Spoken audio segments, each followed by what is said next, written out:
황의조 선수의 형수가 사생활 영상을 유포하고 협박한 혐의로 구속 상태로 재판에 넘겨졌습니다. 하지만 여전히 의문이 해소되지 않는 석연찮은 구속도 있는데요.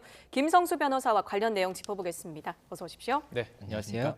자, 오늘 이 얘기 외에도 여러 가지 형사 사건이라든지 이런 좀 관심이 가는 사건들 좀 짚어볼 텐데요. 황의조 선수 아무래도 축구 팬들 되게 많이 관심이 많습니다. 국가대표였기 때문에 이러다 못 뛰는 거 아닌가 이런 걱정도 되고, 혹은 정말 문제가 있다면 명명백백히 밝혀야 되기 때문에 관심을 가지고 지켜보고 있는데, 형수가 재판에 넘겨졌습니다. 먼저 혐의가 어떤 건지 좀 정리해 볼까요? 네, 일단 사실관계를 조금 정리를 드리겠습니다. 이게 이제 황의조 선수가 최근에 이제 굉장히 좀 축구로 많은 활약을 했지 않습니까? 그래서 관심을 많이 받고 있는 가운데 지난 6월에 SNS에 글이 하나 올라옵니다. 그 글의 내용이 어떤 것이었냐면, 본인이 황의조의 전 연인인데 이 황의조의 이 핸드폰에, 이 황의조 선수의 핸드폰에 이 여성들과의 뭐 이런 조금 관계를 가진 그런 것들이 있는 것으로 보인다. 그리고 이 여성들과 뭐 여기저기 다 이렇게 사귀는 것처럼 하고는 실제로는 뭐 사귀지 않고 이렇게 좀 책임을 회피하는 그런 것을 통해서 피해를 주고 있다. 이런 글을 올립니다. 그리고 실제 이 나체 영상이라든지 사진을 올리게 돼요. 그렇게 되면서 이제 사건이 이제 발화가 되는 것인데, 이에 대해서 이제 황의조 선수 측에서 입장을 냅니다. 입장이 어떤 것이었냐면, 이게 작년에 이제 핸드폰을 한번 잃어버렸는데 그것을 이용해서 누군가 협박을 하는 것으로 보이고, 이 촬영이나 이런 거에 대해서 뭐 불법이나 이런 부분은 없었다. 이렇게 지금 입장을 표명을 하고, 그리고 이 유포자에 대해서는 일단은 이 정보통신망법상 명예훼손, 허위사실 명예훼손이다. 그리고 뭐 협박이나 이런 부분들을 통해서 이제 고소를 했다라고 이렇게 알립니다. 그래서 엄벌을 구하겠다라고 알리는데, 그 다음에 이제 이 유포자이자 협박범인 사람이 잡혔다는 소식이 이제 알려져요. 그리고 구속됐다는 소식도 알려지게 됩니다. 그래서 구속이 됐구나라고 알려졌는데, 그 얼마 지나지 않아서 그 구속된 당사자가 황의조 선수의 형수라는 소식이 이제 알려지게 됩니다. 이게 무슨 얘기인가 싶은 상황인 거죠. 그렇죠. 저도 처음에 잘못 봤나 이렇게 기사를 봤는데 그랬는데, 그래서 이게 어떻게 됐냐 해서 사람들이 또 이제 논란이 되는 겁니다. 그리고 그런 상황에서 일단은 뭐 경찰에서도 뭐 이런저런 이야기가 언론을 통해서 이렇게 좀 알려지는데, 지금 현재 최근에 이제 이 형수가 구속 상태에서 검찰에서 법원으로 이제 재판을 넘기는 것을 기소라고 하는데, 구속 상태로 재판에 넘겼다, 구속 기소를 했다, 이런 소식입니다. 그러니까 두 가지로 좀 나눠서 봐야 될 것 같아요. 첫 번째는 지금 저희가 짚어본 것처럼 이것을 어떤 협박했다는 그 부분과 이걸 혹시 유포했다, 이 부분이 이제 하나 부분이고, 촬영했느냐 하는 이건 이제 황의조 선수에 대한 그런 얘기로 좀 두 가지를 구분해서 좀 갈 필요가 있을 것 같습니다. 자, 그렇다면 이제 두 가지를 구분할 때 먼저 그 이제 협박하는 그런 부분들에 대해서 좀 짚어볼 필요가 있을 것 같아요. 황 선수 원래는 강경 처벌 의지를 내세웠는데, 형수라는 게 밝혀지니까 처벌 불원서, 처벌을 원치 않는다라는 이 처벌 불원서를 제출했지 않습니까? 이건 어떻게 해석을 해야 될까요? 지금 현재 형수가 지금 받고 있는 죄명부터 설명을 드리자면, 일단 알려진 바에 따르면 두 가지로 크게 볼 수가 있습니다. 한 가지가 성폭력 처벌법상에 이 카메라 등 이용 촬영죄라는 것이 있는데, 이 카메라 등 이용 촬영죄, 이 죄명 안에는 촬영을 한 행위 외에도 이것을 유포하는 행위에 대해서도 처벌하는 규정이 있습니다. 유포한 그 사람이 이제 문제가 있는 거죠. 거죠. 그래서 지금 현재 이 SNS를 통해서 유포한 사람을 이 수사기관에서는 이 황의조 선수의 형수라고 보고 있기 때문에 그에 대한 죄명을 하나를 붙인 것이고, 또 하나가 이 황의조 선수가 고소를 하겠다고 이제 알렸지 않습니까? 그리고 실제 고소를 했는데, 그 소식이 알려지고 나서 이 유포자라는 사람이 황의조 선수한테 연락이 옵니다. 이거 고소 취하지 않으면 추가적인 영상이나 이런 부분을 더 유포하겠다, 이렇게 알리기 때문에 이 부분에 대해서는 그럼 특가법상의 보복 협박이라는 게 있습니다. 이 보복 협박이라는 것은 어떠한 수사기관의 이런 뭐 취하라든지 이런 것들을 목적으로 해서 협박을 하는 경우에 가중 처벌하는 규정이 있거든요. 그래서 이 두 가지로 보는 것이고, 이에 대해서 지금 말씀 주셨던 것처럼 황의조 선수는 처벌 불원을 냈다고 지금 또 소식이 알려졌지 않습니까? 그러니까 형수라는 소식이 알려졌고, 그 이제 알려지면서 황의조 선수도 그 사실을 인지하고 나서 그러니까 그 처벌 불원의 의사를 알렸다라고 했는데, 그게 어떻게 되는 것이냐면, 처벌 불원을 한 부분은 그 정보통신망법상의 명예훼손 부분인데, 명예훼손 같은 경우에는 이 반의사 불벌죄이기 때문에 이 고소인이 나 처벌하지 않겠습니다라고 하면 처벌할 수가 없는 죄예요. 그러니까 그 죄는 없어진 겁니다. 그래서 기소에서 지금 빠진 부분인데, 그것만 빠진 거죠. 그 외에 지금 방금 말씀드렸던 그 두 가지 죄 같은 경우에는 이게 피해자에 대한 이 피해를 준 것에 대한 벌이기도 하지만 예. 사회의 규칙인 법을 어긴 것에 대한 이제 벌이기도 하기 때문에 네. 처벌 불원 의사가 있다고 하더라도 처벌이 될 수가 있거든요. 예. 그렇다 보니까는 일단 수사기관에서는 예. 이 형수가 유포자이자 협박범이라고 보고 있기 때문에 일단은 이렇게 기소를 한 그런 소식이라고 볼 수가 있습니다. 예. 조금 전에 저희가 보여드렸던 그래픽을 다시 한번 좀 보여주시면 좋을 것 같은데 지금 말씀하신 대로 이제 경찰 입장에서는 형수가 이거를 찍었고 찍은 거 아니죠. 유포했다는 그런 문제를 보고 있는 것이고 그것을 협박하는데 이용한 것을 가지고 이제 혐의점을 가지고 가는 것이고 그렇다면 최초에 이게 도대체 어떻게 촬영됐느냐로 가면 황의조 선수에 대해서 이제 여권 여부가 나온 겁니다. 아까 조금 전에 보여드렸던 것처럼 그냥 의사의 바라는 촬영을 한 것 자체 그거 자체가 지금 어쨌든 법에 되는 것이고 황의조 선수는 그 부분에 대해서 지금 혐의점이 있는 것이 아니냐 이거거든요. 이거 어떤 내용 좀 설명 부탁드릴게요. 예. 예, 이게 이제 황의조 선수가 고소했다는 소식이 알려졌는데 그 다음에 또 알려졌던 소식 중에 하나가 예. 이 황의조 선수도 수사기관에서 이 피의자로 조사를 하고 있다. 그래서 예. 그 피의자가 피의 사실이 뭐냐라고 했더니 이 촬영물이 불법 촬영 같다. 그러니까 뭐 몰래 촬영을 했다든지 아니면 이 촬영 대상자의 동의를 받지 않은 것 같다. 이렇게 이게 본 핵심인 겁니다. 거죠? 예. 예. 이 영상의 뭐 내용이나 이런 걸 봤을 때 좀 그런 이렇게 좀 뉘앙스가 있었다라고 수사기관은 봤던 것 같아요. 네. 그래서 그런 혐의가 있는 것으로 보인다라고 했고 그리고 이제 촬영 대상자인 여성이 특정이 된 분이 있습니다. 네. 그 전 연인으로 특정이 된 분이 한 분 계시는데 예. 그분이 경찰에 와서 수사기관에 와서 그렇게 이야기를 한 거죠. 나는 이분에 대해서 동의한 적이 없고 그리고 촬영한 다음에도 지워달라고 계속해서 이야기를 했다. 네. 이렇게 이야기를 합니다. 그리고 황의조 선수 측에서는 그에 대해서 여러 차례 촬영도 하고 지우고 했기 때문에 알고 있는 사이였어서 이게 동의를 하지 않은 것으로 볼 수 없다라고 네. 주장을 하는데 예. 이에 대해서 또 이제 여성 측에서는 오히려 이런 부분이 상습적으로 촬영을 하고 그에 대해서 내가 동의를 하지 않았기 때문에 삭제했다는 것을 증명할 수 있는 그런 사실관계가 아니냐 예. 이렇게 주장을 하다 보니까 예. 진실 공방이 있는 것이고 이 어떤 진실이 밝혀지냐에 따라서 예. 이 죄명이 이제 성립이 될 수가 있기 때문에 수사기관은 그 부분도 보고 있는 그런 소식. 아 그럼 궁금한 점이 지금 촬영을 할 때 그 당시엔 동의를 했어요. 근데 그 이후에 삭제해달라. 그랬는데도 남아 있으면 똑같이 법에 저촉이 되는 건가요? 그 부분이 조금 불명확한 부분인데, 네. 그러니까 촬영을 할 때 당시에는 동의를 하고 예. 그 다음에 뭐 유포를 할 때 이 촬영 대상자의 동의를 받지 않으면 이 부분은 처벌이 되는 게 명확한데 네. 이게 촬영 대상자가 동의를 철회했을 때 예. 이것을 보관하고 있는 것 자체가 처벌이 될 수 있느냐에 대해서는 조금은 애매한 부분이 애매한 있습니다. 부분. 예, 다만 촬영자가 아닌 사람이 예. 이 부분을 소지하거나 뭐 구입하거나 시청한 경우에는 이 부분도 형사처벌이 되고 있기 때문에 예. 이거는 또 이제 처벌이 될 수가 있는데 예, 이 예. 부분에 이 대상에 촬영 대상자도 포함될 수 있느냐 이게 예. 조금 애매한 부분이 또 한 가지 궁금한 건 저희도 이제 핸드폰을 사용해 보면 난 지웠어요. 근데 이게 뭐 클라우드라든지 이런 데 자동적으로 저장되는 경우가 있습니다. 근데 본인이 이제 예를 들어서 뭐 황의조 선수나 촬영했던 사람이 나 지웠다. 지운 줄 알고 있었고 저장된 줄 몰랐다. 근데 클라우드 같은 곳에 남아 있었다면 그때는 또 어떻게 되는 건가요? 예, 이 법 자체가 유포하는 행위나 이런 게 고의범이기 때문에 고의가 없다라고 하면 처벌을 할 수가 없을 것인데 예. 이게 고의인지 아니면 과실인지 이게 뭐 예견 가능성이 있었다라고 한다면 뭐 미필적 고의라도 볼 수 있는지 이런 예. 것들을 검토를 해봐야 될 것으로 보이고 예. 그건 이제 사실관계에 따라서 조금 달리 볼 것 같습니다. 예, 그렇군요. 고의성을 어떻게 판단할 것인가가 제일 관건인 것 같고요.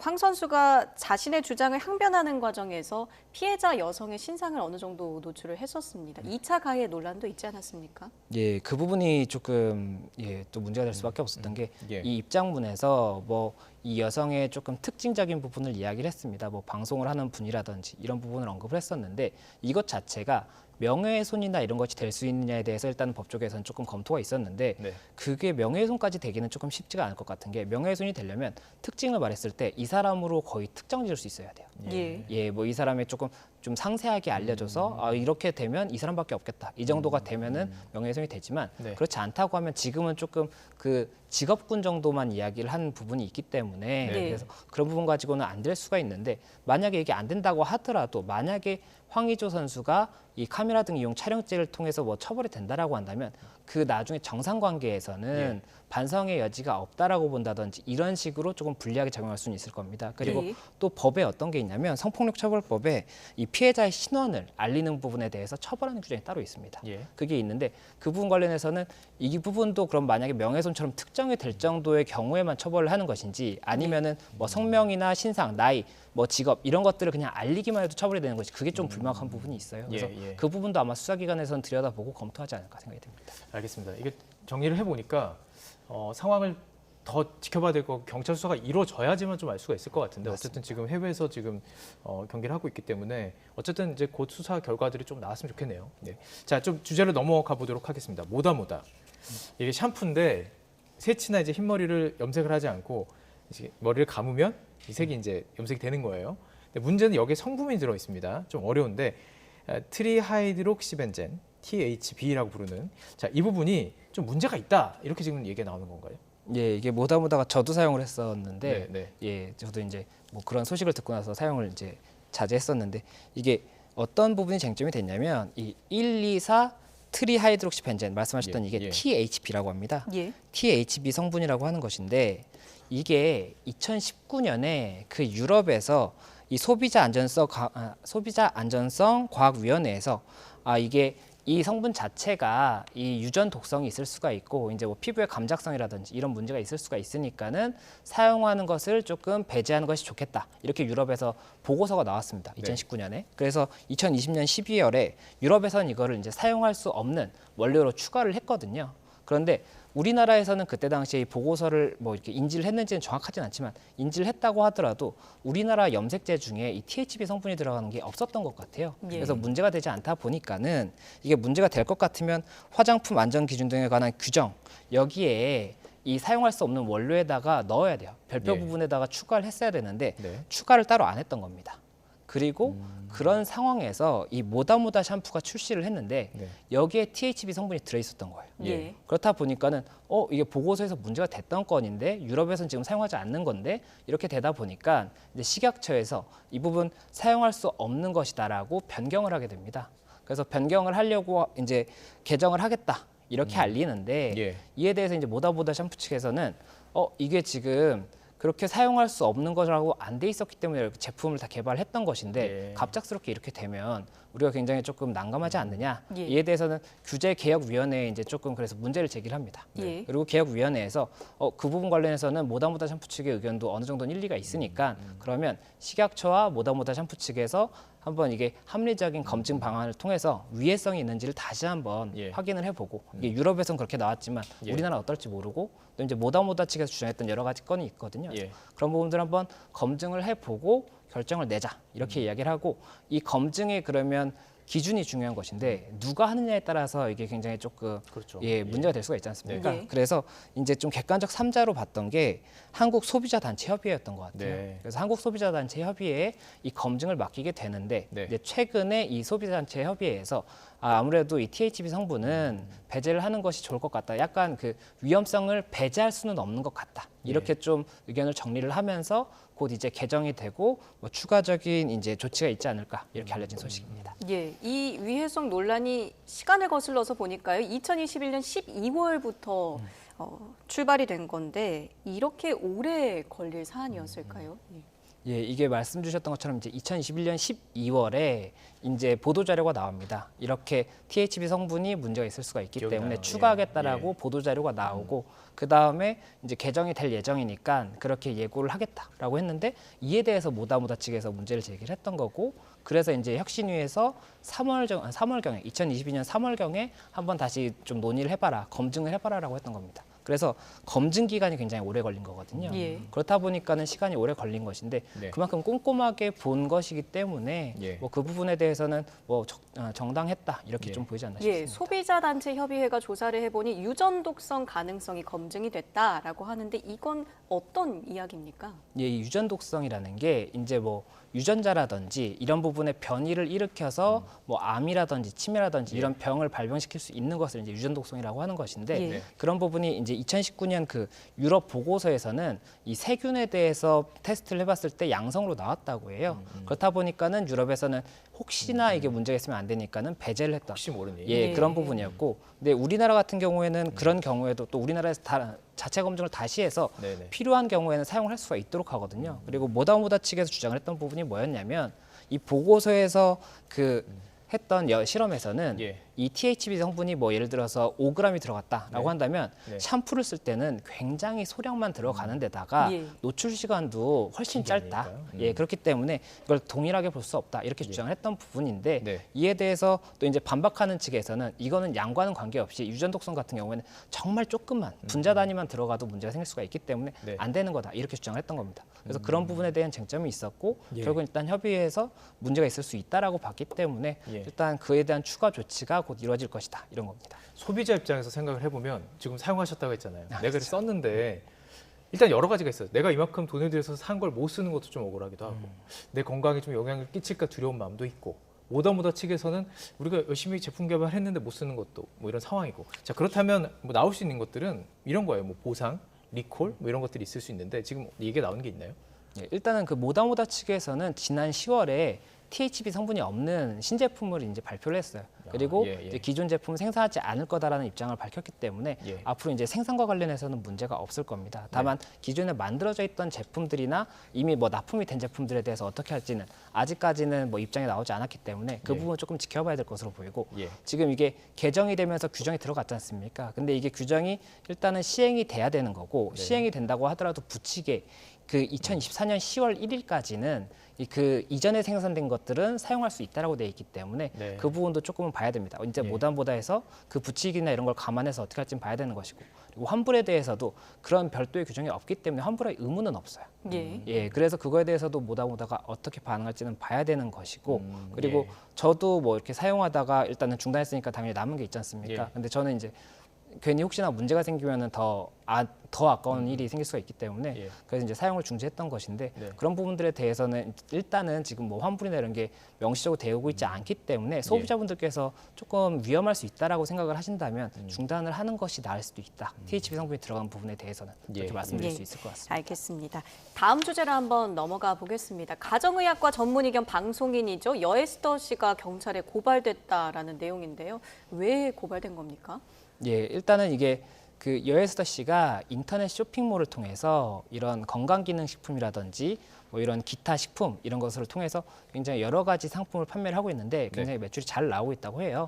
그런데 이 사이트 운영과 관련해서 전직 이제 식약처에 있던 과장으로 있던 분께서 고발을 한 겁니다. 이 사이트를 보니까 여기에 그 매거진이라는 메뉴가 지금 현재는 이제 사이트에 없는데 매거진이라는 메뉴가 이 어떠한 뭐 성분에 대해서 이러한 뭐 효과가 있다라고 하고 그 성분이 들어간 것을 제품을 이렇게 연결하는 그런 링크가 있는 것으로 보이는 부분도 문제가 될 수가 있을 것으로 보이고 뭐 여러 가지 상품 설명이 있어서도 이게 식품표시광고법에 그런 게 있습니다. 이 식품이라는 거는 식품이 있고 건강기능식품이 있고 의약품이 있을 수가 있는데 의약품 같은 경우에는 뭐 저희가 생각하는 약 같은 거고 이제 뭐 어디가 아플 때 먹는 그런 거고 건강기능식품이라는 거는 어디 뭐 건강에 기능적으로 도움을 줄 수 있는 겁니다. 그리고 식품은 이런 기능이 없는 것들이죠. 그런데 식품표시광고법에서는 이런 뭐 건강기능식품으로 오인할 수 있도록 하거나 의약품으로 오인할 수 있도록 하거나 이렇게 광고하는 것을 금지를 하고 있고 또 거짓 과장 광고를 하거나 소비자를 기만하는 광고에 대해서도 이거를 이제 금지하고 있는데 이 고발인이 봤을 때는 이런 부분에 대해서 굉장히 여러 가지 문제가 있고 절반 정도의 제품이 그런 문제가 있다라고 고발을 했던 겁니다. 그래서 일단은 식약처에서는 이런 좀 민원이 들어왔기 때문에 이 부분을 일단은 검토를 해서 법리적인 판단을 할 것이다 이런 소식입니다. 그러니까 이번 기회에 이런 광고 많이 보잖아요. 우리 시청자 여러분들께서 보실 때 딱 구분하면 좋을 것 같아요. 식품이 의약품처럼 느껴지거나 식품입니다. 그냥 먹는 음식인데 이게 무슨 건강에 기능 효과가 있다라고 광고를 할 때 그 느낌을 주면 이게 의약품인가? 그러니까 약 같은 건가? 건강 기능 음식인가? 이런 느낌을 주면 안 된다는 거죠. 그렇죠. 지금 이런 과정 속에서 그러면 지금 쟁점은 좀 들어가 보셨잖아요. 검색도 해보시고 막 그런 과정 속에서 그런 좀 지금 그 여에스더 측에서는 이거 다 대부분 법률상 문제가 없음을 건강기능식품협회로부터 공문을 받고 진행을 했다라고 주장을 하고 있는 거거든요. 근데 자세히 보시면 어떻게 좀 연결되는 부분들이 있는 건가요? 어떻게 보셨어요? 그 부분은 조금 이게 이 법 자체가 건강기능식품이라든지 이런 게 조금 애매한 부분이 있어요. 해석 자체가 애매한 부분이 있습니다. 사례마다 적용을 할 때 이게 과연 해당하는지가 조금 불분명한 부분이 있는데 뭐 이번 사안 같은 경우도 지금 현재 사이트 제가 들어갔던 사이트는 한번 리뉴얼을 이미 한 사이트라고 하더라고요. 그 강남구청에서 행정 관련해서 문제가 있어서 그래서 그 부분 관련해서 현재는 제가 봤을 때는 만약에 문제가 된다고 한다면 뭐 성분이 아직 남아 있는 뭐 그런 제품 광고가 있다든지 아니면은 뭐 이런 후기 관련해서도 만약에 이게 후기가 개인이 쓴 것이 아니라 뭐 예. 제품을 협찬받아서 썼는데 그것을 네. 뭐 내돈내산이다라고 쓴다든지 이렇게 네. 되면 뒷광고가 될 수가 있지 않습니까? 예. 그러니까 예. 상업적인 광고인데 상업적인 광고 아닌 것처럼 오인할 수가 있고 이런 예. 부분들이 있기 예. 때문에 혹시나 그런 부분들이 있는지 이런 것들을 살펴봐야 될 것으로 보이고 뭐 후기에서 이거 먹었는데 막 좋아졌어요. 이런 거를 만약에 자칫 그 업체에서 썼으면 문제가 될 수 그렇죠. 있는 거군요. 업체에서 만약에 돈을 주고 이렇게 써주세요라고 했으면 그 후기를 통한 광고 같은 경우도 문제가 될 수가 있거든요. 소비자를 기만하는 광고가 될 수가 있는 겁니다. 예. 그래서 그런 부분 쟁점이 될 것 같습니다.